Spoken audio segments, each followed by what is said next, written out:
everyone, Heather here. Today I thought I would share a little bit with you about phrasing. Phrasing, number one, and then mid-range vocal leases. So I'm actually just going to do one vocal exercise with you that's a mid-range one.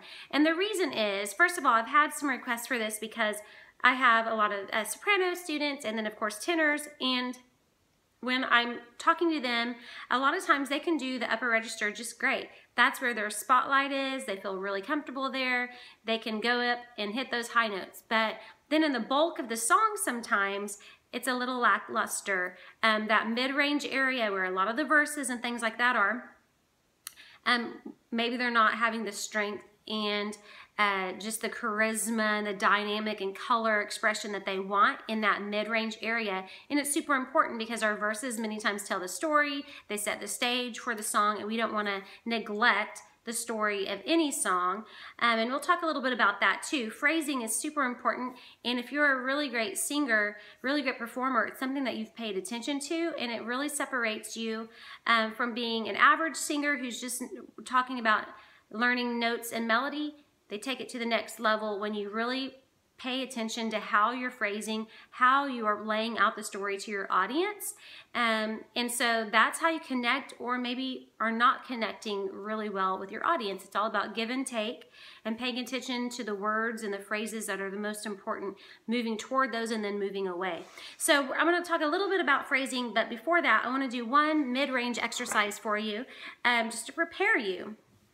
And this engages your diaphragm. So this is something that if you have not been working on your diaphragm, you might go back and watch the video about how do I find my diaphragm and am I singing with it. But if not, we'll just kind of start there. Your diaphragm is right here.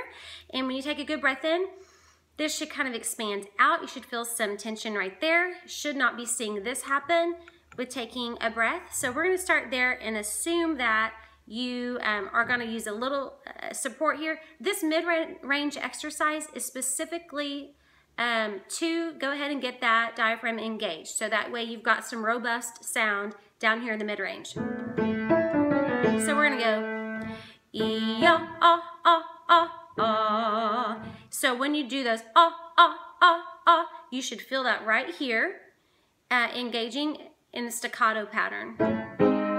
And I'm going to go lower than I can sing so that if you are an alto or a fella singing along with us, that you can continue on.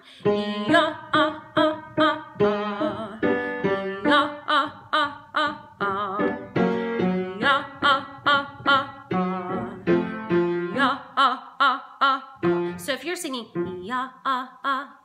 all pretty, that's not what I want right now. Right now, I want you to engage your diaphragm. So that's what we're working on. Now all you, because that's too low for me.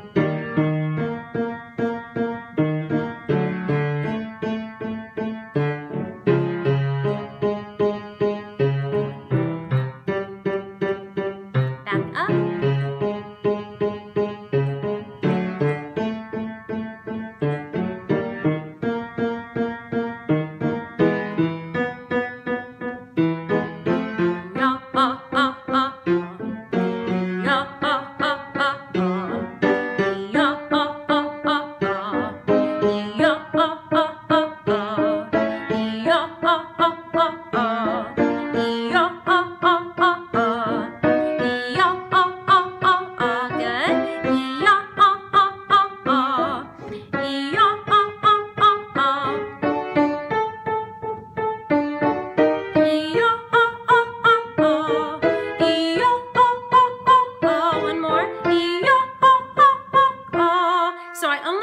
Down the octave from middle C and then only went up an octave from middle C because this is not a range building exercise. This is specific to mid-range and to making sure you're engaging your diaphragm. Now, one of the things I want you to check for, and I'm going to come back down from the C above middle C, back down to middle C, just so that you can test this out.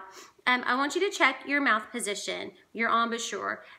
So what I want you to check, two things. Number one, when you're singing E, let's make sure that you're singing E, not E. So E needs to be shaped like an O, kind of, but singing E. That's a nice forward E. And then when you go to ah, it needs to be ah, but not ah or So a lot of us Southerners like to do And so I want you to really try to do ah. And a way to check that, a couple of things, is that when you're singing, of course, E, E, and then ah, you can put your finger like this, right here, and see if it'll fit between your teeth. If it won't, then you may be doing this and going too wide. And when you do that, it goes nasal because you're not giving any space for the air to resonate except your nasal cavity. Or if you're doing you might see your bottom teeth happening. Okay, so try for ah, long ah. So here we go. We're gonna do this again. E, ah, ah, ah, ah, ah. E, ah, ah, ah, ah, ah. E, ah, ah, ah, ah, ah. Good. E, ah, ah, ah, ah, ah. E, ah, ah, ah, ah, ah. E, ah, ah, ah, ah, ah. E, ah, ah, ah, ah, ah. E, ah, ah, ah, ah, ah. E, ah, ah, ah, ah, ah. Very good. Okay. Now, what I wanted to show you is just a little bit of phrasing, and then you can try this on whatever song you want to try this on. There's a song that I like, and it is Beth Hart is the version of this song. There are lots of versions of this song out, and it is I'll Take Care of You. And so I'm just going to sing a little short portion of it, and then I want you to pay attention to phrasing, and then you can take this little lesson, and apply it to whatever song you want to. Okay, so, and if my eyes are kind of going this way and this way, it's because I always want to look at the red button, but the camera's over here, and I'm so sorry, that's distracting. Okay, so, this is the song. I know you've been hurt by someone else. I can tell by the way you carry yourself. But if you let me, here's what I'll do. I'll take care of you. So that's just that very first little line. And I want you to pay attention to where maybe I pushed a little bit, gave a little bit more emphasis, pulled back a little bit. So any song that you take, you're going to want to look at the phrasing and see what are the most important parts of the phrasing.